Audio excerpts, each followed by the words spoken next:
aşağı söyledi bugün kerveni.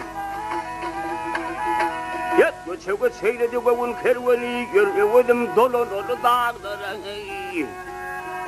Yat eyem hen kaydıp verdi karşıma. Görmedim dolu dolu dağları.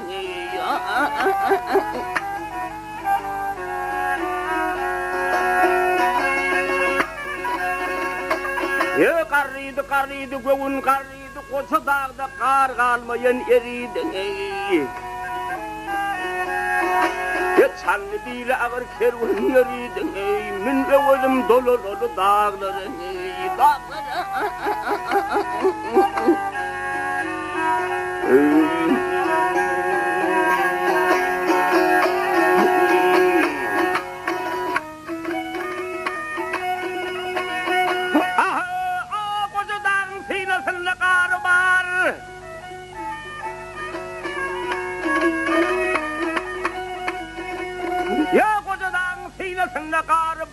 Zülvetinde engur var, nar var, nar var. Evrim bastan yolu var, balfaklarım dolu dolu dağları,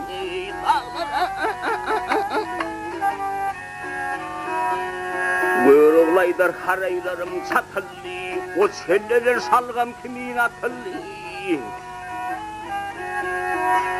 Arvuluk dal bedevler tutuldu, müneverim dolu dolu ho dağları, dağları.